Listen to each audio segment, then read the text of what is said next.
자, 16번 한번 봅시다. 몇 페이지죠? 16번 보니까 윗글을 바탕으로 할 때 보기에 가원명제를 이해한 거 적절한 것을 모두 그런 것을 해가지고 원명제도 있고요, 가원명제도 있고요, 여기 보니까 대우라는 말도 있고 여러 가지 말들이 있습니다. 그래서 여러분들이 좀 알아야 되는 개념들을 잠깐만 조금씩만 읽어볼게요. 우리가 자, 지문으로 돌아와서 읽을 것만 딱 한번 읽어보자. 자, 명제에 대해서 먼저 설명을 하고 있고, 명제 중에서 이거부터 설명합니다. 정언명제에 대해서부터 설명을 해요. 그러면서 예시를 줬다. 모든 수험생은 학생이다 같이 주어 집합의 원소 전체를 언급하는 것 전칭이라고 얘기합니다. 자, 여기에서 주어 집합의 원소 전체를 나타내는 거는 모든이 담당할까요? 수험생이 담당할까요? 모든이 담당하겠죠. 그치? 자, 그리고 어떤 수험생은 학생이다 같이 주어 집합의 원소의 일부에 관해 언급하는 것 특칭이라고 얘기하는데, 일부는 어떤이 얘기해요? 아니면 수험생이 얘기해요? 어떤이 하겠죠. 자, 두 번째, 그리고 주어 집합의 원소가 수러 집합에 포함된다고 판명하는 것을 긍정이라고 얘기하고, 자, 주어는 뭔지 알겠어요? 수러가 뭔데?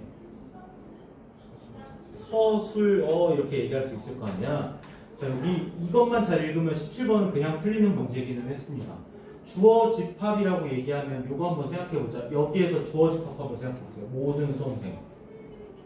자, 주어 집합이라고 하면 수험생 중에서 전부 다를 얘기하는 거야. 수험생은 고3만 수험생인가요? 고3뿐만이 아니라 여러분들 중간고사 보는 친구들도, 기말고사 보는 친구들도, 한국사 시험 보는 친구들도, 성인들도 전부 다 수험생이겠죠. 시험 보는 애들은 전부 다. 자, 그러면은 그 모든 집합을 우리가 전칭이라고 얘기하는데, 그 중에서 주어 집합의 원소가 수러 집합에 포함된다고 판명하는 것이 긍정이래요. 어떤 수험생 중에서 학생에 포함되는 것, 요게 긍정이래.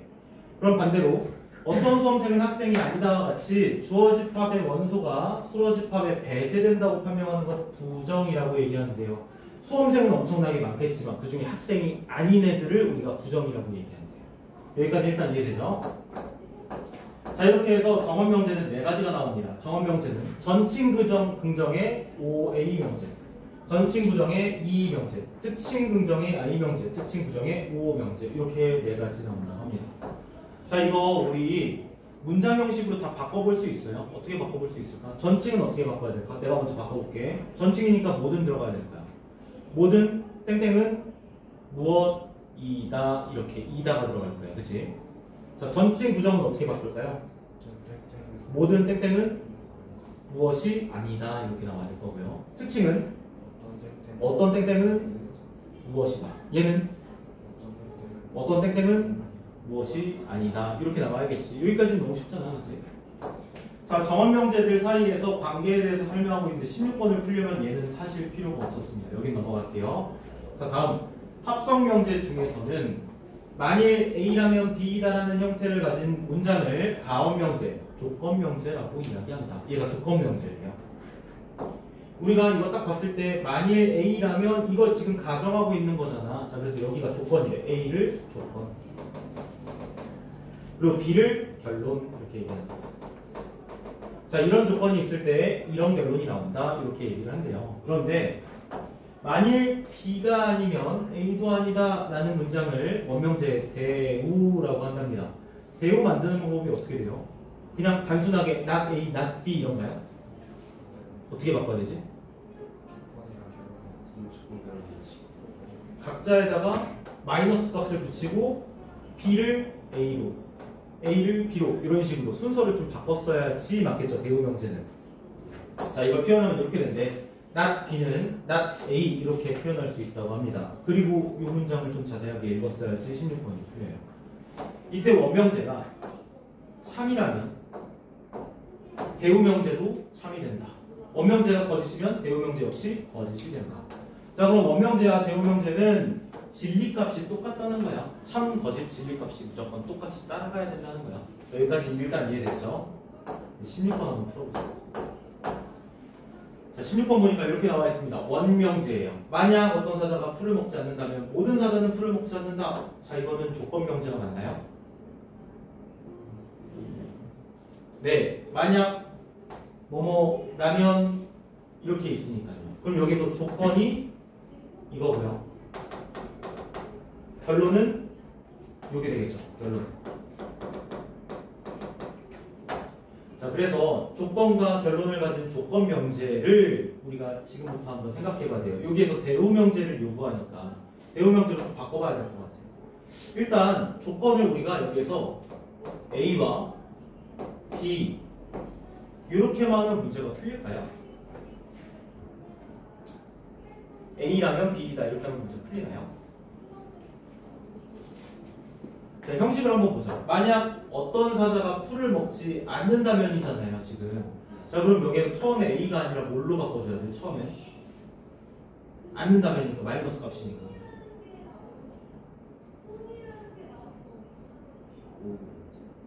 원명제는 처음부터 not A가 돼 있습니다. 그죠? 않는다면이니까. 그리고 결론. 모든 사자는 풀을 먹지 않는다. 요거는 not B가 되겠네요. 자, 그래서 처음부터 원명제는 not A면 not B가 된대요. 이제 대우명제를 한번 만들어보자. 대우에서는 마이너스 값을 추가하고 B랑 A의 순서를 바꿔야 돼요. 어떻게 만들어야 돼?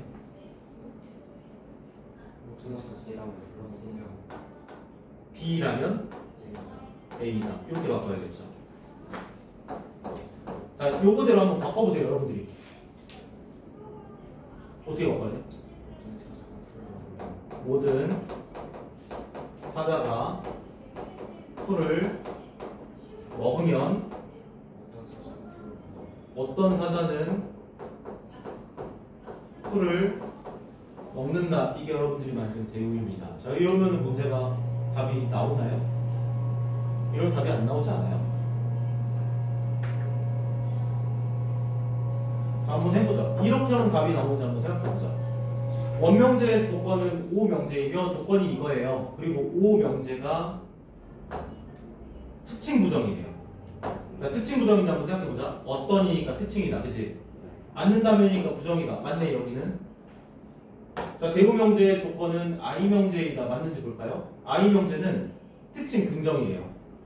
근데 여기가 조건이잖아. 모든 사자가. 이거 전칭 아니야? 그럼 뭔가 이상하잖아. 대우값을 지금 잘못 설정했다는 거 아닐까요? 지금? 그럼 다시 한번 생각해보자. 원명제가 참이면 대우명제도 참이어야 되고 원명제가 거짓이면 대우명제도 거짓이어야 됩니다. 그치? 한번 해보자. 원명제는 거짓이에요? 참이에요?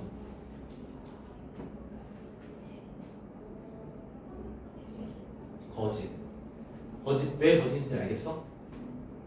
자, 예를 들어서 한번 생각해 봅시다. 사자가 20마리 있어요. 얘가 전체 마리수야. 근데 만약 어떤 사자가 풀을 먹지 않는다면 풀 먹는 애가 10마리 그리고 풀 안 먹는 애가 10마리 이렇게 있어. 그럼 누군 먹고 누군 안 먹잖아 지금. 자, 근데 모든 사자는 풀을 먹지 않는다 이렇게 얘기하면은 둘의 진리값이 완전 달라지잖아요. 얘는 거짓이 된다는 거지. 그러면은 여러분들이 만든 대우명제 한번 생각해 봅시다. 모든 사자가 풀을 먹어요. 몇 마리가 먹어? 20마리 중에? 20마리. 근데 어떤 사자는 풀을 먹는다. 20마리 중에 1마리나 2마리나 10마리나 어떤 사자는 풀을 먹을 수 있는 거 아니야. 이 진리값은 뭔데? 이건 참이잖아요. 자, 그럼 애초에 다르다는 얘기네.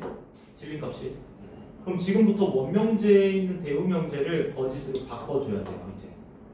자, 거짓으로 한번 바꿔보자. 대우명제의 설정이 잘못됐다는 거죠. 모든가 어떤의 위치를 바꾸면 거짓이 돼요. 자, 한번 바꿔볼까요? 어떤 사자가 풀을 먹는다면 모든 사자가 풀을 먹는다. 이렇게 된대요. 자, 이거는 거짓인지 한번 생각해보세요. 어떤 사자가 풀을 먹어? 그럼 10마리 먹고 10마리 안 먹어. 근데 모든 사자가 풀을 먹어? 아니죠. 그럼 얘는 거짓이 맞네. 자, 이게 진짜 대우명제인가봐요. 이제. 자, 이 상태로 한번 생각해보자. 대우명제의 조건은 I명제이다라고 했는데 I명제는 특징 긍정입니다. 이게 조건이에요. 어떤 특징 먹는다 긍정 맞네. 자, 기억하고 니은 원명제의 결론은 이명제이며 결론 한번 봅시다. 여기 이명제는 전칭 부정이래요. 모든 정칭 않는다. 부정. 맞네. 대우명제의 결론 한번 생각해보자. 대우명제의 결론은 A명제이다. A명제는 전칭 긍정이래요. 모든 전칭 풀을 먹는다. 긍정. 맞네. 자, 그럼 미음도 맞고요. 디귿. 원명제 결론에 참가 거짓을 판단할 수 없다면 대우명제 결론에 참가 거짓도 판단할 수 없다. 참 거짓 그냥 그대로 따라가니까 이거 판단할 수 없으면 이것도 당연히 판단할 수 없겠지. 정답은 3번이 됩니다. 자, 그래서 이 문제는 사실 저 마지막에 있는 문장을 제대로 읽지 않고 진리값을 맞춰주지 않으면 있는 그대로 그냥 이렇게 집어넣거든요. 그럼 이제 이 문제는 안 풀리게 된다는 거죠. 자, 다음 17번도 한번 볼게요. I명제 다이어그램에 대한 적절한 설명을 골라보래. I명제가 특징 긍정이에요. 특징 긍정이니까 내가 여기다가 하나만 만들어 볼게. 특징이니까 어떤으로 시작해야 될 거고요. 어떤 수험생은 학생이다. 자, 요게 만들어지면 특징 긍정일 거야, 지금부터. 그지? 자, 읽어보니까 정원명제에서 원소의 포함 배제 관계는 왼쪽에 다이어그램을 통해 나타낼 수 있는데 원소가 없는 부분은 B금으로 표시하래. 이렇게 표시하래. 원소가 있는 부분은 X로 표시하고요. 원소의 유무를 모를 때에는 빈칸으로 표시하래. 그리고 이제 S는 주어 집합 전체를 나타내고 P는 수러 집합 전체를 의미하며 가나다 중에 나는 교집합을 의미한다. 이렇게 써 있어요. 자, 우리 다시 한번 특징과 긍정에 대한 뜻을 정리를 한번 해보자. 비문학은 나와 있는 대로 그대로 정리하면 사실 풀립니다. 모든 게. 자, 특징은 주어 집합의 전부야 일부야. 일부. 긍정은 주어 집합의 원소가 수러에 포함되는 관계예요. 자, 이게 긍정이에요. 이제부터 한번 해보자. 주어는 얘고요. 서술어는 얘입니다. 자, 일단 S를 한번 생각해 볼까요? S의 모든 집합 한번 생각해 보자. 수험생이라고 하면 고등학생, 중학생, 뭐 성인 다 있을 거 아니에요. 그치? 엄청나게 많은 거고 여기. 그리고 학생이라도 마찬가지로 초등학생, 중학생, 성인 엄청나게 많을 거예요. 학생도. 자, 근데 긍정이라고 했으니까 일단 주어 집합의 원소가 수러에 포함되는 관계라고 했잖아. 그럼 주어 집합의 원소가 있다는 얘기 없다는 얘기야 일단 있다는 얘기죠. 근데 어디 있는지 몰라요. 일단 요 안에서 어디 있는지 몰라. 근데 주어 집합의 원소가 수러에 포함된다는 거 보니까 수러 집합 안에서 교집합에 있어야 된다는 얘기잖아. 얘는 지금. 그러면은 나에는 무조건 X가 있기는 해야 돼. 원소 값이. 자, 그리고 나머지가 한번 볼까요? 어떤 수험생이라고 했으니까 어디에 있는지 몰랐는데 여기에 있었어. 근데 여기에 더 있을지 안 있을지는 확실히 하지가 않아요. 여기는 빈칸으로 놔둬요. 자, 그리고 수러 집합에 포함된다라고 했으니까 여기에 있는 거는 확실하지만 학생도 엄청나게 많기 때문에 여기 어딘가에 있는지 없는지는 우리가 알 수가 없어. 그래서 정답은 3번입니다. 자, 이 문제는 사실 어렵게 생각할 필요 없이 여기에 있는 문장들을 제대로만 읽으면은 그냥 바로 풀리는 문제였는데 여러분들이 너무 어렵게 생각한 게 아닐까? 좀 이렇게 생각이 들어요. 나머지 문제들은 만약에 모르겠다면 개인적으로 좀 질문을 하시면 좋을 것 같고요. 오늘 수업을 좀 하겠습니다.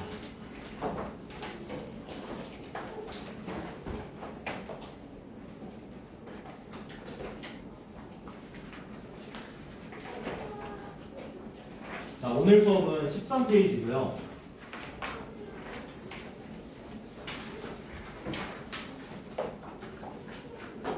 고개 들어서 여기 한 번만 봐보세요.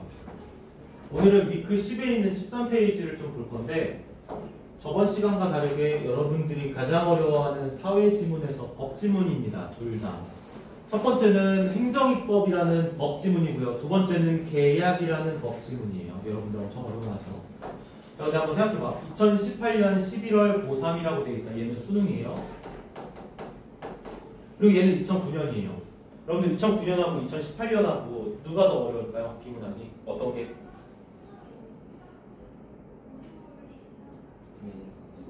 비문학은 여러분들 그렇게 생각해야 돼. 지금 2025년이죠. 무조건 최신으로 갈수록 점점 더 어려워진다 이렇게 생각해야 돼. 비문학은 가면 갈수록 어려워져. 그럼 2009년에 비해서 2018년이 훨씬 어렵다는 얘기야. 그리고 얘는 수능이잖아요. 얘는 그냥 고3이고 얘가 더 어려워야지. 그런데도 불구하고 이 지문을 갖고 온 이유가 있겠죠. 이 지문은 2009년부터 지금까지 굉장히 많이 회자되는 지문입니다. 너무 어려워서요. 전 20년과 20년 9월인지 어디요? 2009가 20년 9월이에요. 20년 9월. 2009년이 아니네. 20년 9월인데 좀 더 최근 거긴 하고 얘가 더 어려운데 계속해서 회자되는 지문입니다. 행정입법이 너무 어려우니까요. 자, 그래서 오늘은 요것만 할 거예요. 요것만. 요 행정입법만 할 거고 얘는 하지 않을 겁니다. 얘는 왜 안 하냐면요. 요거보다 쉬워요. 베이지주의. 여러분들이 충분히 혼자 할 수 있을 거라고 생각해서 요건 하지 않겠습니다. 자, 13페이지 펴보시면 행정입법 나와 있는데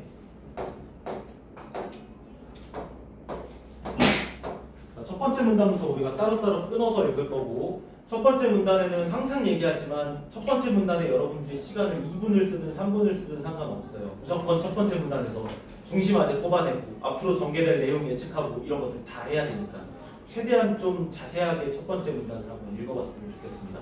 자, 첫 번째 문단부터 한번 읽어보세요. 시작!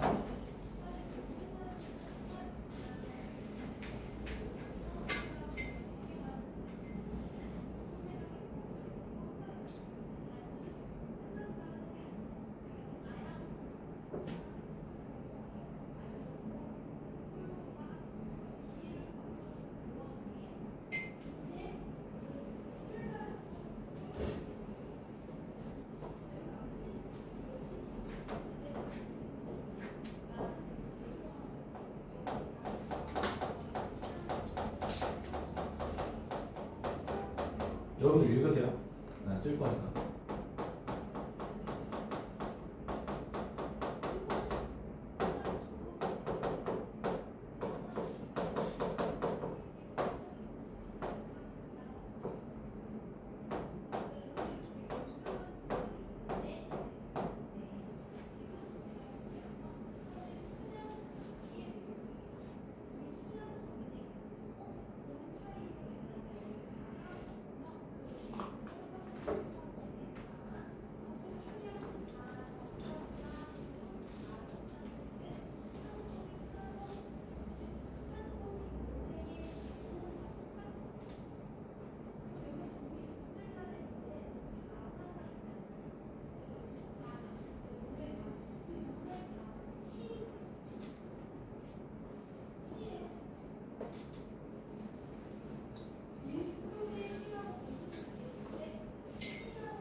자, 같이 한번 읽어봅시다. 이제 국가 지방자치단체와 같은 행정주체가 이런 애들은 행정주체라고 얘기하나봐요. 국가 지방자치단체 행정주체가 행정 목적을 실현하기 위해 국민의 권리를 제한하거나 국민에게 의무를 부과하는 행정규제는 국회가 제정한 법률에 근거해야 된다.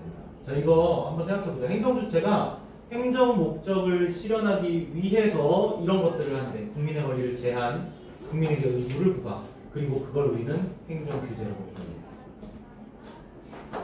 그럼 이거 한번 생각해봐요. 행정 목적을 실현하기 위해서 이거 자체가 목적이 되는 게 맞아요?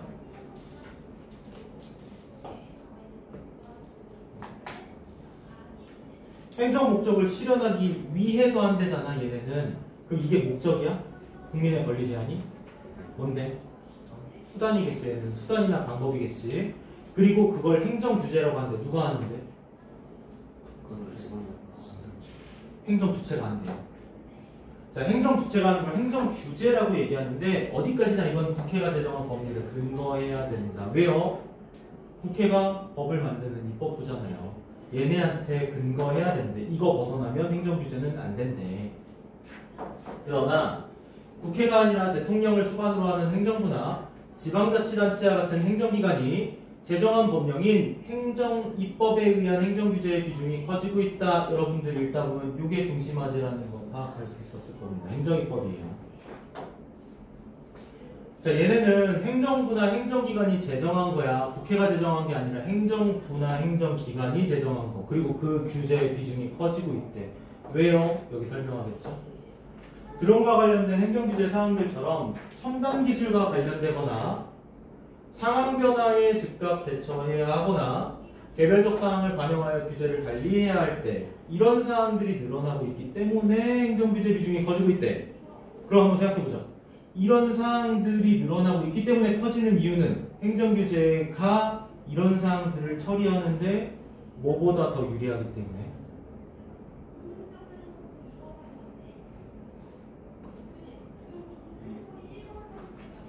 자, 국회가 제정한 법률에 근거해야 되는데 국회가 원래 법을 만들지만 행정부가 만드는 법은 이런 거를 훨씬 더 빨리 해소할 수 있대요. 행정법은.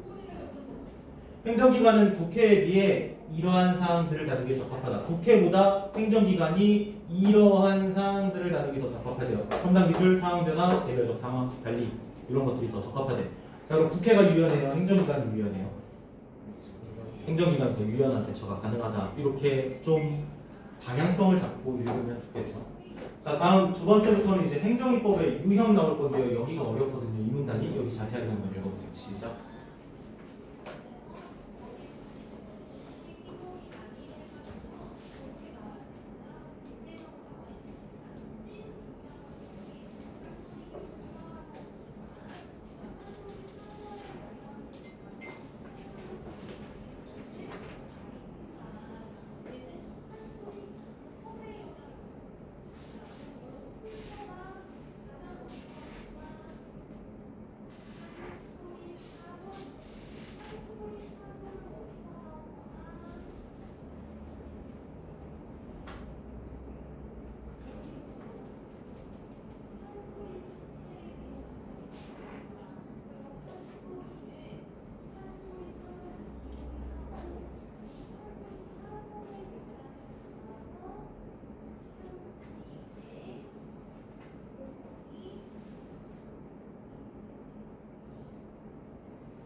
자, 이 문단 같이 한번 읽어볼게요. 여기가 너무 어려울 것 같아서 제가 최대한 자세하게 예시나 그런 걸 들어가면서 좀 설명을 하도록 하겠습니다.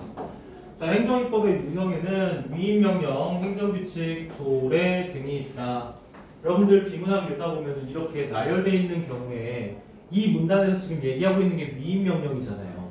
그러면 다음 문단은 행정규칙 얘기할 거고 다음 문단은 조례 얘기할 거니까 좀 예측하면서 읽으면 좋지 않았을까. 자, 헌법에 따르면 국회는 행정규제 사항에 관한 법률을 제정할 때 특정한 내용에 관한 입법을 행정부에 위임할 수 있다. 자, 국회가 행정부한테 야 니네가 법 좀 만들어봐 하면서 위임할 수 있대요. 이에 따라 제정된 행정입법을 위임 명령이라고 한다. 위임받아서 만든 거 위임명령이에요. 위임명령. 자, 이건 이제 행정부가 만들었겠죠. 위임명령. 위임명령은 제정주체에 따라 대통령령, 총리령, 부령으로 나누어진다. 먼저 제정주체부터 설명합니다. 제정주체는 대통령이 만들면 대통령, 총리가 만들면 총리령, 부령 뭔지 모르겠어요. 아무튼 누가 만들었나 보죠. 자, 이들은 모두 국민에게 적용되기 때문에 입법, 예고, 공포 등의 절차를 거쳐야 된다. 자, 이 문장도 잘 한번 보세요. 때문에 거쳐야 된다. 이렇게 나와 있어. 그럼 이걸 하는 이유가 뭐라고? 국민에게 적용돼서. 자, 그럼 입법 예고는 뭐고 공포는 뭔지 한번 생각해 봅시다. 입법 예고는 내가 법 만들 거야 이렇게 예고하는 거. 공포는 법 만들었으니까 언제부터 지켜 이렇게 얘기해 주는 거. 이게 공포겠지. 자, 예시를 들어서 한번 생각해 보자. 오늘은 7월 20일입니다. 갑자기 대통령 담화실에서 딱 나와가지고 이렇게 얘기해. 아무 예고도 없이. 자, 오늘 7월 20일부터 에어컨 트는 사람은 전부 다 벌금 100만 원에 처합니다. 이러면 돼? 안 돼? 안 되죠. 국민들이 다 들고 일어날 거 아니야. 국민들이 들고 일어나지 않도록 일단 첫 번째 해야 되는 건 입법 예고를 해야 됩니다. 이런 법안 만들 거예요. 그리고 나서 나중에 이 법안은 10년 뒤부터 시행됩니다. 이런 식으로 공포도 해야 된다는 거지. 국민들한테 적용돼요. 자, 위임명령은 입법부인 국회가 자신의 권한의 일부를 행정부에 맡겼기 때문에 정당화될 수 있다. 원래 법 만드는 애들이 맡겼으니까 그러니까 정당화될 수 있다는 얘기지 일단은. 그런데 그래서 특정한 행정규제의 근거 법률이 위임명령으로 제정할 사항의 범위를 정하지 않은 채 위임하는 것, 이걸 우리가 포괄적 위임이라고 얘기하는데 근데 얘는 헌법상 상권분립 원칙에 저촉되는데요. 무슨 말일까요? 여기가 너무 어렵지 않았어? 자, 포괄적 위임에 대한 내용을 다시 한번 정리해보자.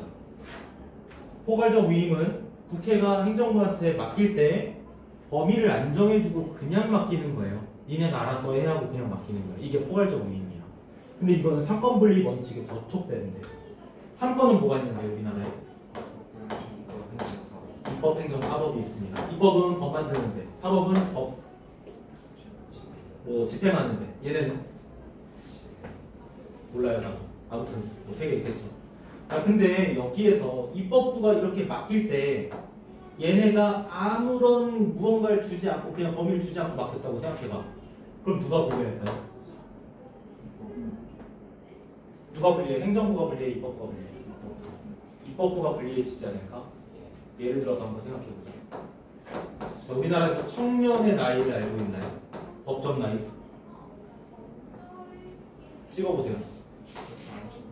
만 19세부터 몇 세까지? 65? 64? 청년이? 39? 만 34세까지입니다. 35세까지. 자, 여기까지가 청년이에요. 근데 그렇다고 하면 만약에 야, 청년 요즘에 너무 일자리 없으니까 청년 일자리 좀 만들어봐 하고 그냥 맡겼어 행정부한테. 그래서 행정부가 오케이 알았어 만들게 해놓고 지가 멋대로 행정안정부에다가 청년을 50만 명 고용하는 대책을 한번 벌였다고 생각해봐. 그러면 국회의 허락도 안 받고 지 멋대로 지금 아무거나 다 하고 있는 거야. 지들 유리하게. 그럼 누가 불리해? 입법부. 국회가 좀 불리해진다는 거죠. 그래서 상권분립에 저촉된다 이렇게 지금 설명하고 있습니다.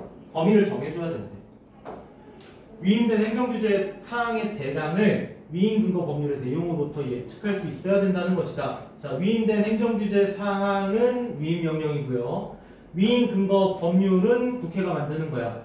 이거 보면 대강은 이 내용을 알고 있어야 된다는 거야. 즉 범위 안에는 있어야 된다 이런 얘기겠죠.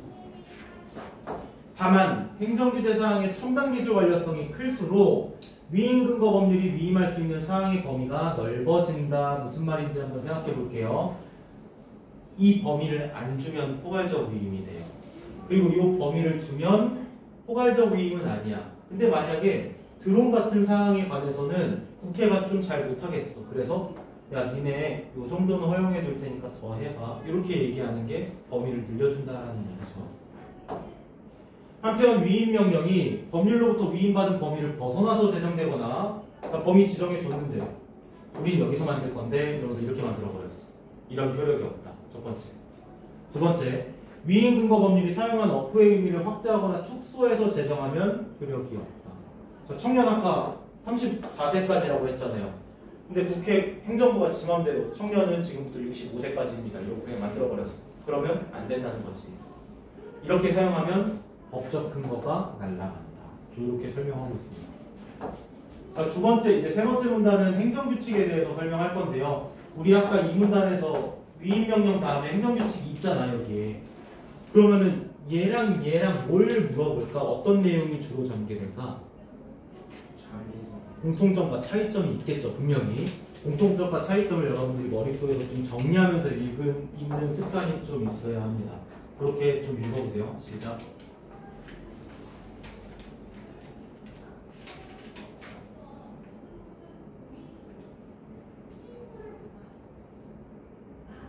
정답.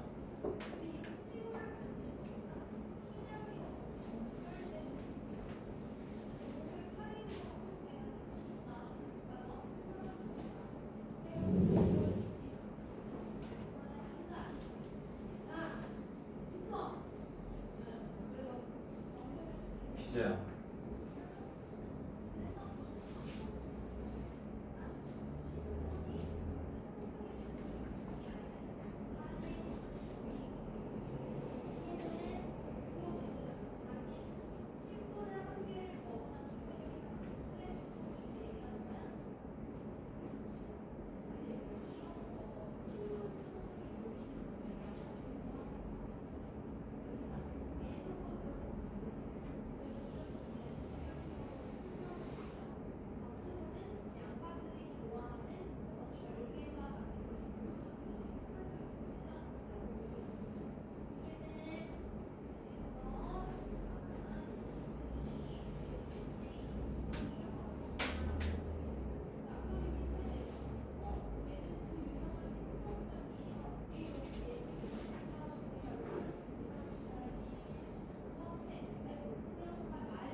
그걸 알 필요는 없어요.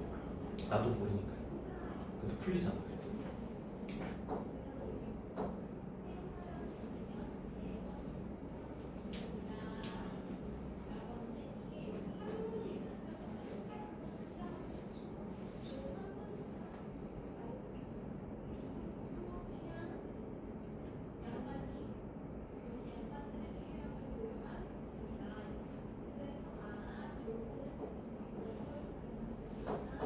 같이 한번 봅시다. 행정규칙에 대해서 설명을 하는데 행정규칙은 원래라고 하니까 원래 기능이 이거였나 봐.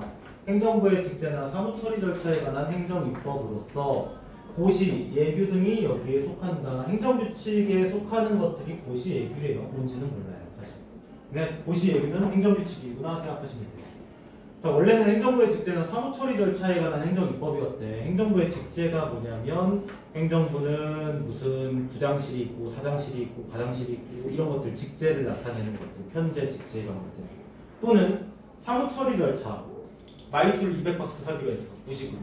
근데 그러면 누구의 결제를 받아야 된다. 대리의 결제, 부장의 결제, 과장의 결제 이런 사무처리 절차 이런 거 하는 거였대, 행정규칙은. 그럼 이거 전 국민한테 적용될까? 이거 누구한테만 적용될까? 행정부 공무원들한테만 적용됐었겠지, 원래는. 일반 국민에게는 직접 적용되지 않기 때문에 자, 이번에는 적용 안 됩니다, 얘는. 일반 국민한테 적용 안 돼서 뭐가 필요 없을까?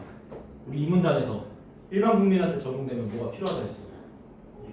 입법 예고와 공포가 필요하다 했어. 얘는 필요 없겠죠.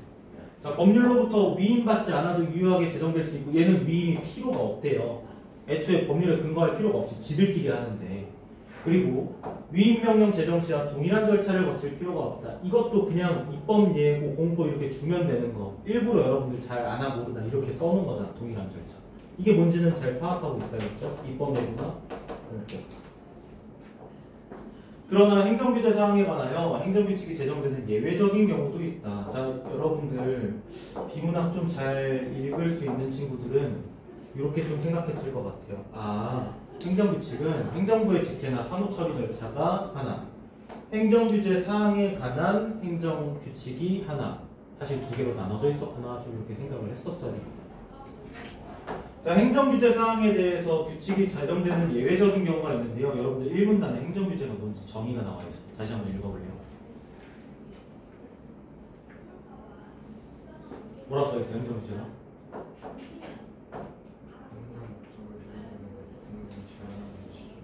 국민에게 제한하거나 의무를 시키는 것 이렇게 나와 있어. 그럼 여기에 대상은 누구? 공무원. 여기에 대상은? 국민이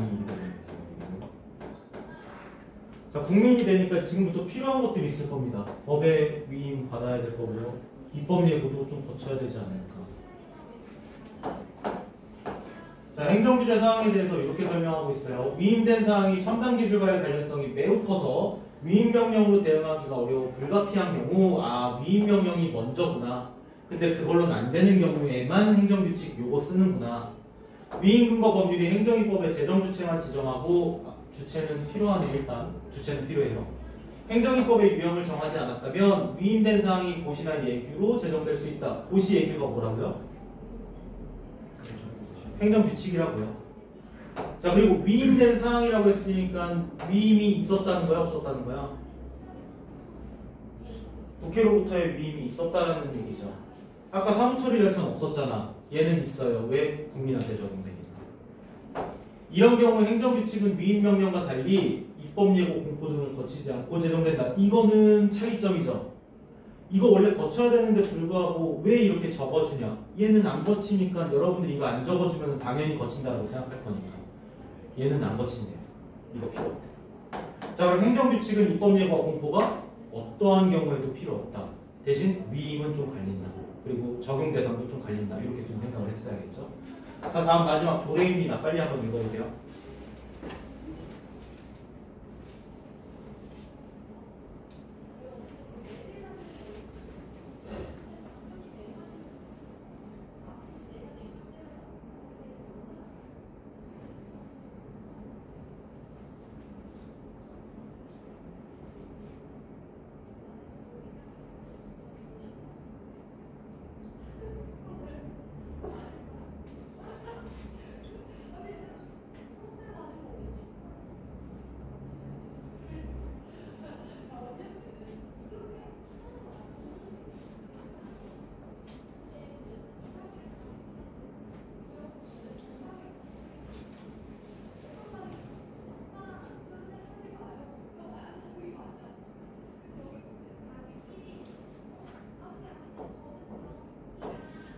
자, 마지막 조례 읽어볼게요. 조례는 지방의회가 제정하는 행정입법으로 지역의 특수성을 반영하여 제정된다. 아, 이 얘기는 이거밖에 없네.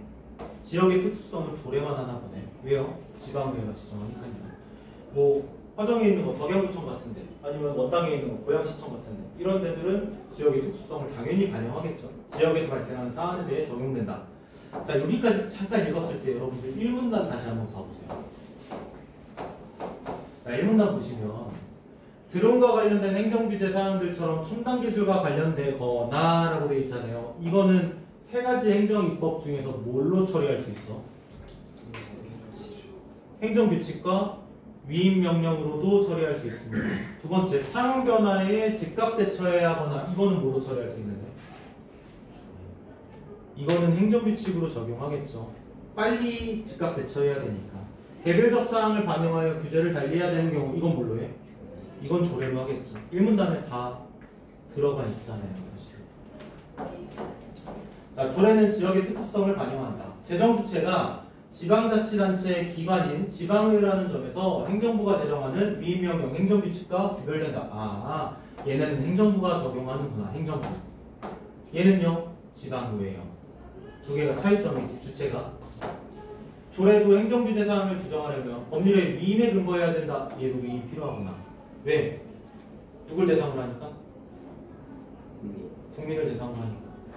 또한 법률로부터 포괄적 위임을 받을 수 있지만 왜 받을 수 있는지 몰라요. 근데 얘는 받을 수 있대. 쟤는 못 받고요. 근거 법률이 사용한 어구의 의미를 다르게 사용할 수는 없다. 이건 공통점이죠. 어구는 그대로 사용해라. 조례는 입법 예고 공포 등의 절차를 거쳐야 한다. 왜? 국민에게 적용됩니다. 자, 이렇게 해가지고 여러분들이 조례, 위임명령, 행정규칙 세 가지들을 파악했습니다. 자, 그리고 객관식을 풀기는 좀 어려우니까 잠깐 이제 우리가 N차 읽기로 2차 읽기 OX부터 풀고 나서 객관식을 좀 한번 풀어볼 거예요. 자, OX 문단 1에 있는 거 한번 풀어보죠.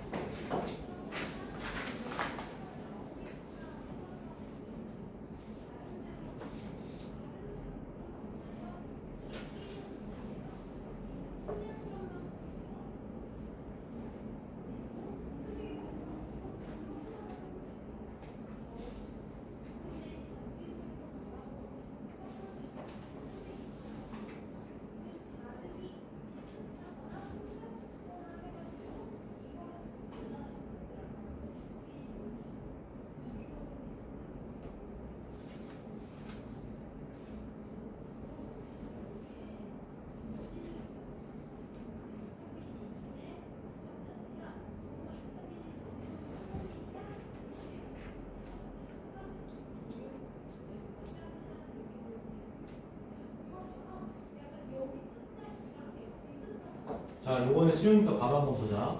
행정입법은 행정주체에 의해 제정된 법령을 의미한다. 행정입법에 대한 내용이 여기 있는데요. 누가 만든 거냐면 행정주체가 만들었다고 써 있어요. 행정주체가 행정규제를 위해서 행정입법을 한다. 5. 행정규제는 국민의 권리를 제한하거나 국민의 의무를 부과하는 것을 목적으로 삼는다? 이게 목적이에요? 이거는 하나의 수단에 불과할 뿐이지. X. 행정규제 사항에 관련하여 행정기관은 국회에 비해 보다 유연한 대응이 가능하다. 훨씬 더 빨리 대처할 수 있다고 했습니다. 5. 이 문단 읽어보세요.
이제 같이 한번 해보자.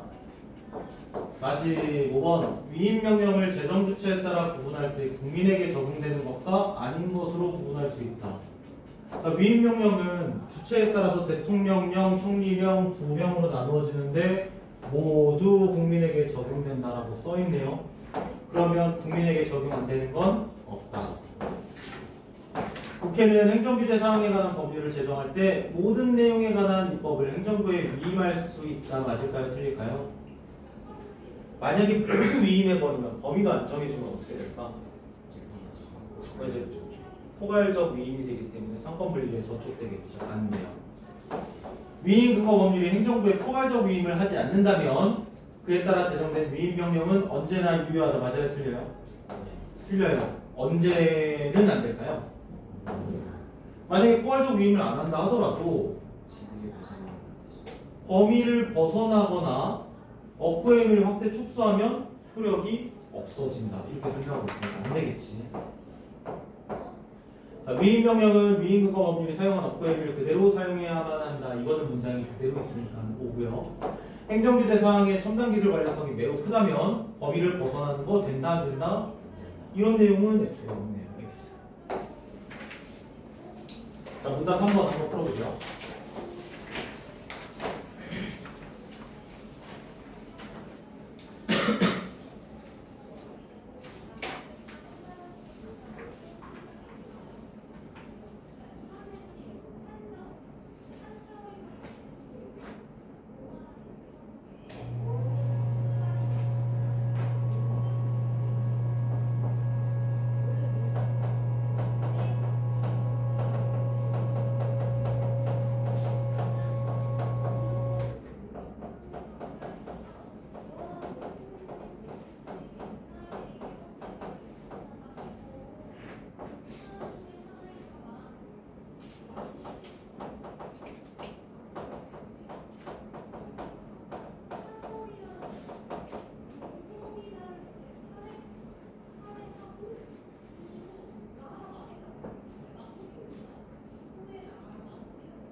어려운가요?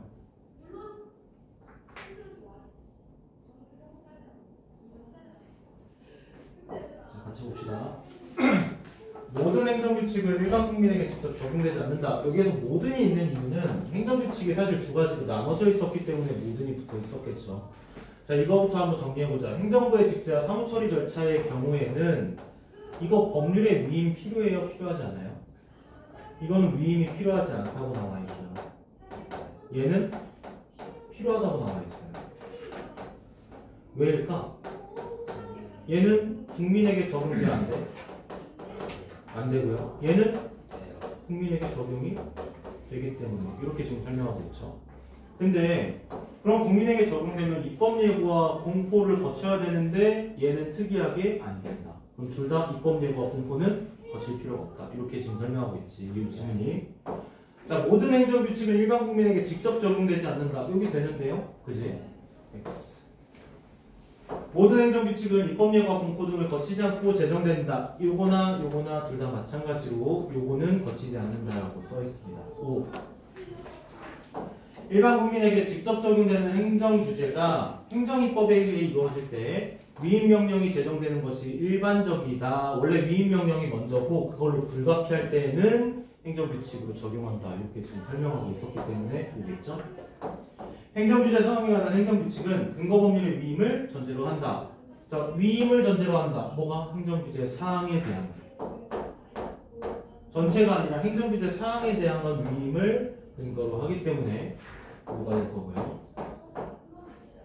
첨단기술 관련성이 매우 크면 입법예고 공포 등을 거치지 않고 행정입법을 제정하는 편 이게 행정규칙이겠죠. 대응하기가 더 쉽습니다. 그래서 얘를 제정하겠지. 자, 예를 들면 뭐가 있을까요? 이런 거 한번 생각해보자고요. 도대체 왜 행정규칙을 사용하는 걸까요? 원래 기능이 있잖아. 행정규칙은 원래는 사무처리 절차 같은 거잖아. 근데 도대체 얘를 왜 사용하는지 한번 생각을 해보자고요. 자, 얘는 만약에 지금 하늘에 드론이 떠 있어요. 그래서 드론이 20층에 있어. 카메라가 달려 있어. 그래서 집안을 비추고 녹화하고 있어. 근데 그러면 이거 사생활 침해니까 빨리 떨어뜨려야 되잖아, 이 드론을. 근데 이거 떨어뜨리려면 법령 만들려면 어떻게 해야 될까? 국회가 먼저 법을 만들어요. 국회 모이는 데만 한 세월이야. 그래서 만들어가지고 땅땅땅 하는 데만 한 세월이에요, 일단. 그리고 만약에 국회가 안 되면 위임명령으로 할 거야. 너무 늦으니까. 근데 위임명령은 뭐가 필요하다고? 입법예고와 공포가 필요해요. 그러면은 언제 드론 띄우고 언제 그거 내리냐고. 그러니까 제일 빨리 할 수 있는 거. 입법예고나 공포 필요 없는 거. 이걸로 한다는 거 행정규칙으로. 그래서 얘가 제일 빠르다. 마지막 조례에 대한 거 한번 풀어보세요.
해볼게요.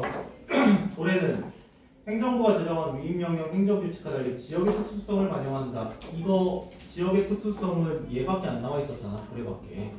얘는 오고요. 조례를 제정하는 지방의회는 행정부가 아닌 만큼 행정기관에 속하지 않는다. O일까요? X일까요?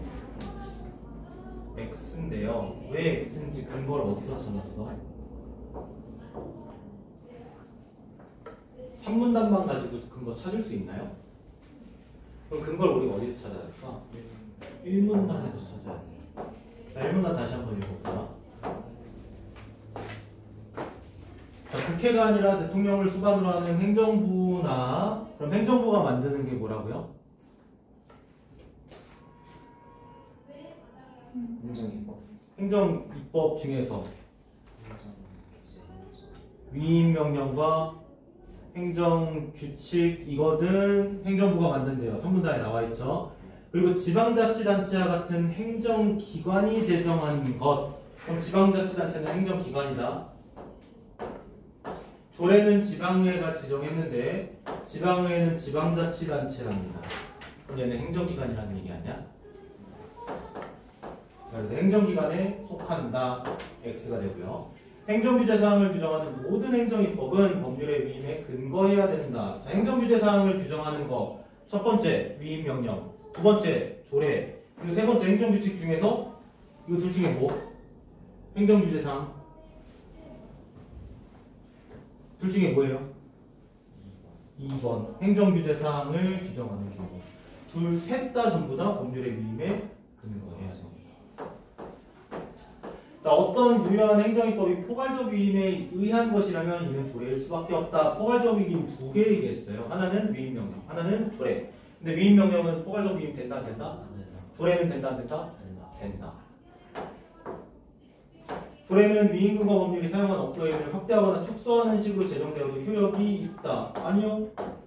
여기에 마지막에 안 된다고 나와 있는데요. 다르게 사용할 수 없다라고요. X. 행정입법의 세 가지 유형 중 입법 예고, 공포 등의 절차를 거치지 않고 제정되는 것 행정규칙뿐이니 다 조례와 위임명령 둘 다 필요하고요. 행정규칙은 안 필요하다라고 써 있습니다. 마지막 모든 행정규제는 직간접적으로 국회에 의해 제정된 법률의 근거를 두고 있다. 법률의 근거를 두고 있기 때문에 행정규제죠. 1문단에 나와 있으니까요. 5.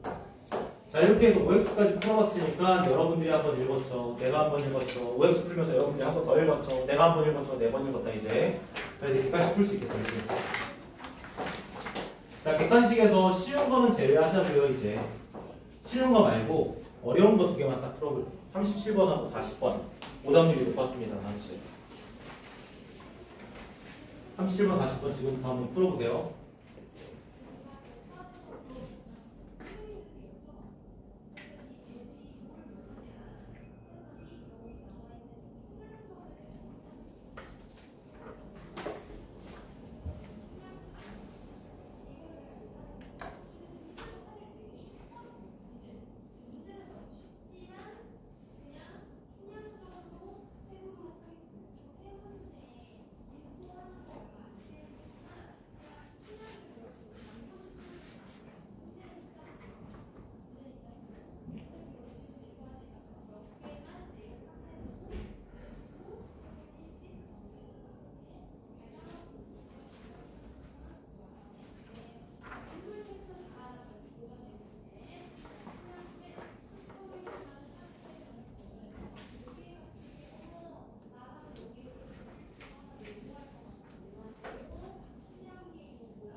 시간이 너무 지났다. 찍어보세요.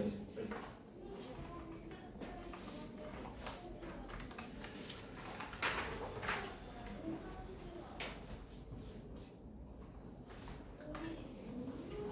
과감하게 찍는 것도 중요합니다.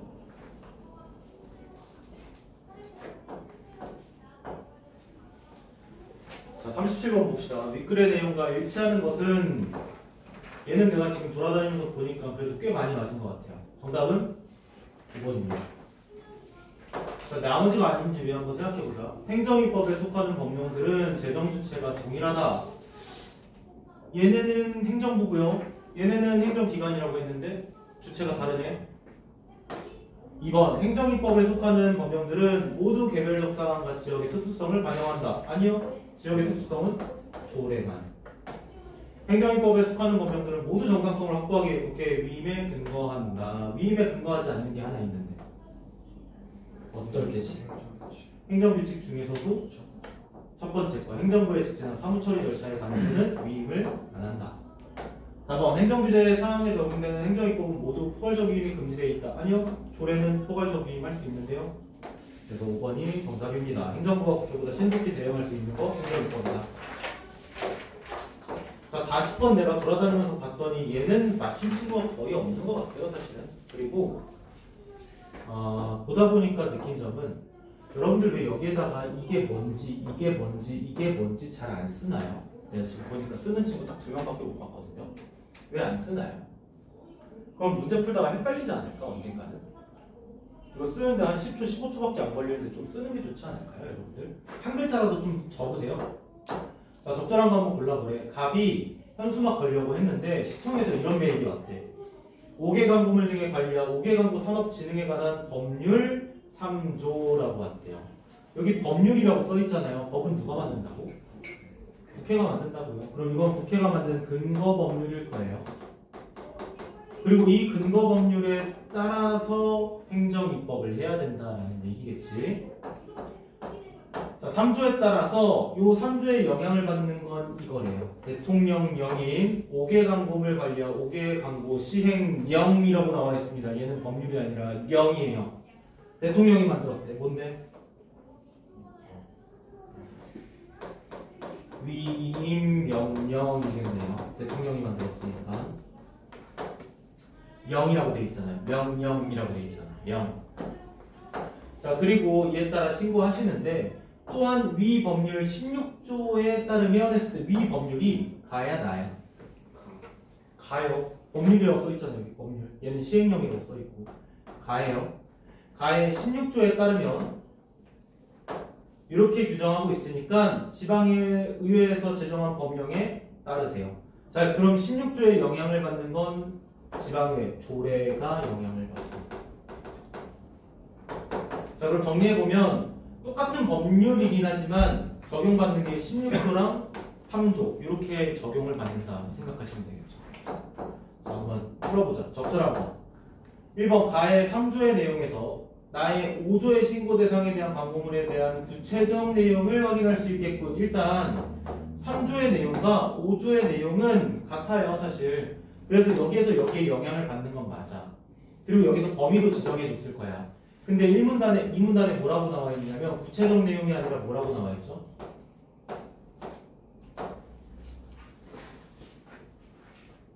위임된 행정규제 사항의 대강을 근거법률로부터 알 수 있어야 된다. 구체적 내용은 우리가 확인할 수가 없습니다. 대강만 알 수 있을 뿐이에요. 1번 아니고요. 2번 나의 제5조는 가의 16조로부터 제정할 사항의 범위가 정해졌다. 가의 16조가 얘잖아요. 나는 얘고요. 얘가 얘한테 영향을 받았다고? 안 되지. 3번 나는 가와 달리 입법예고 공포 절차를 거쳤겠군. 나는 위임명령이고 다는 조례인데 둘 다 이거 하지 않나요? 국민 대상이니까. 예. 4번 나에 나오는 광고물의 의미와 다에 나오는 광고물의 의미는 일치하겠군. 생각해보자. 자, 여기랑 여기에 똑같은 법률이에요. 그리고 업부의 의미를 확대하거나 축소하면 안 돼요. 위임명령이나 조례나 둘 다 안 돼. 그럼 광고물이라고 쓰여있을 때 이거 확대 축소 안 하고 그대로 썼을 거야. 여기도 그대로 썼을 거야. 그럼 둘이 일치해야 되지 않을까? 안 건드렸으니까. 다를 준수해야 되는 국민 중에서 다 준수하는 국민, 지방민이에요. 지방사람. 나를 준수하지 않아도 되는 사람이 있겠다. 나는 전 국민이겠죠. 전 국민이 더 크니까 지방 사람보다 얘는 반대가 돼야 되지 않을까? 자, 이렇게 해가지고 정답은 4번이었고요. 내가 다 맞았다 했나요? 다 맞았다 없네. 40번이 대부분 좀 많이 틀린 것 같아요. 자, 이 당시에 40번이 좀 워낙 어려웠기 때문에 여러분들이 좀 어려워할 수도 있습니다. 근데 우리가 이렇게 법지문을 읽다 보면은 언젠가는 좀 더 쉽게 풀 수 있는 날이 오지 않을까? 법지문 관련해서. 예를 들면 위임명령이나 이제 행정입법이나 이런 지문들이 꽤 많이 나와요, 생각보다. 근데 이 명령들, 나 처음에 이거 읽었을 때, 내가 이제 처음에 학원강사 할 때는 나도 어려운 거야, 처음에 읽어보고. 왜냐면 국어를 놓은 지가 꽤 된 상태였으니까. 나는 이제 국어 교육과를 나왔으니까 비문학은 안 했거든요. 문학, 문법, 교육론 요거 3개만 했거든. 근데 비문학 하다 보니까 너무 어려운 거야, 처음에 강사 됐을 때. 근데 하다 보니까 이거 나오는 거 계속 나오는 거, 입법 이거 계속 나와. 그럼 하다 보면 그게 생겨요. 배경 지식이 어느 정도 생겨. 그럼 나중에는 이거 또 똑같은 내용이겠지 하고 그냥 또 이렇게 돼, 결국에는. 그리고 뒤쪽에 있는 계약 지문이라거나 아니면은 여러분들 과제집에 있는 지문들 있잖아. 그거 이번에 6월 달에 나왔던 거 기억나요? 계약 지문 나왔던 거.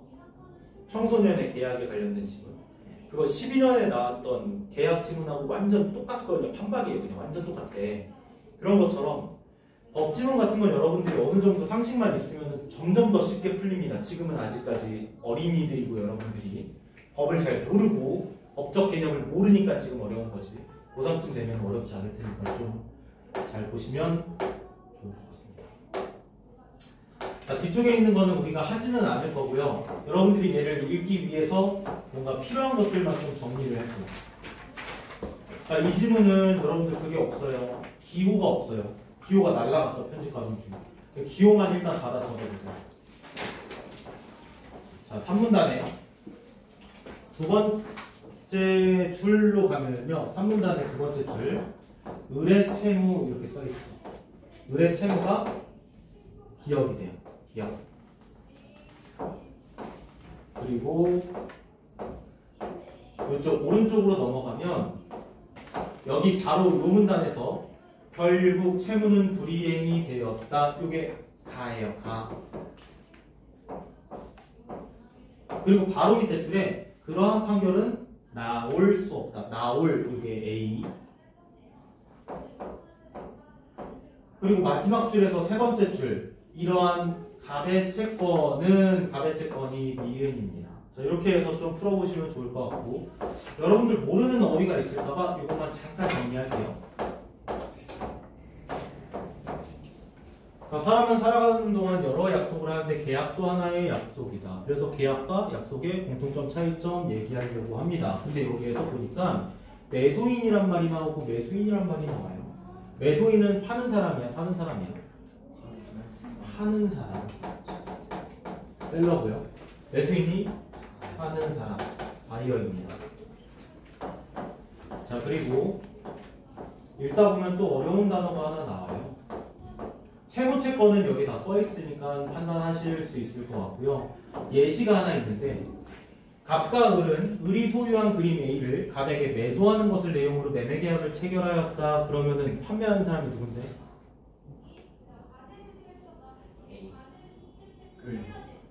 을이죠. 그림 A라고 했으니까 을이 판매하는 거야 지금. 자, 을이 판매할 때 을의 채무는 을이 의무를 가지고 있어. 뭘 가지고 있냐면 소유권을 갑에게 이전해 줘야 돼요. 물건 팔 때 소유권 줘야 되잖아. 자, 그런데 물건의 소유권을 이전하는 방식은 그 물건을 인도하는 방식인데 동산이라는 말이 있습니다. 여러분들 동산이 무슨 말인지 알아요? 움직이는 삶을 움직이는 자산을 동산이라고 합니다. 처음으로 대답이 나왔어. 자, 부동산은요 그럼? 그러니까 안 움직이는 자산을 부동산이라고 얘기해. 집, 땅 이런 애들. 그러면 움직이는 자산은 동산이라고 얘기하고 화폐는 그럼 부동산이야, 동산이야. 금은요? 그림은요? 동산. 알겠죠? 자, 이런 식으로 좀 판단해가지고 이 문제를 풀어볼 수 있을 것 같습니다. 이 문제는 훨씬 더 쉽고요. 여러분들이 계약 지문은 자주 나오니까 좀 더 잘 한번 풀어보셨으면 좋겠어요. 숙제 여기다가 적어줄게. 자, 숙제 요거 계약 지문이라고 칭하겠습니다. 요거 계약 지문. OX와 객관식 문제 풀어보시고요. 두 번째, 과제집. 과제집은 위크 10을 해오실 건데요. 좋은 얘기 하나만 해줄게. 과제집은 1일차부터 6일차까지로 구성되어 있습니다. 근데 6일차는 너무 어렵게 구성해놨어요, 사실. 그래서 난이도가 너무 어렵지 않나라고 내부에서 좀 판단을 해서 6일차는 풀지 않도록 하겠습니다, 지금부터. 과제집 6일차는 안 푸는 거예요. 그런데 자, 1학기 때 1등급 손 들어보세요. 1학기 통틀어서 1등급. 최민희. 외에는 없나요? 외에는 없어요? 자, 1등급은 의무로 풀어오셔야 됩니다. 6일차 1등급은 의무고요. 다른 친구들은 풀고 싶으면 풀어오세요. 자, 6일차는 지금부터 제외하겠습니다. 1등급은 의무예요. 6일차 제외. 대신 선택으로 풀어오는 거니까 내가 그래도 비문학 잘하고 싶다. 풀어오세요. 그리고 6일차는 그러면 선택적으로 풀어오니까 우리가 공통적으로 피드백 할 수 있을까요? 여기에서? 못해요. 그래서 개인적으로 피드백 받습니다. 6일차는. 알겠죠? 그 15까지 데이 6은 자유인 거. 어떤 위크 15까지? 네, 위크 15까지 쭉 자유예요. 자, 이렇게 검사할 거니까 다음 주에 이렇게 풀어오세요. 알겠죠?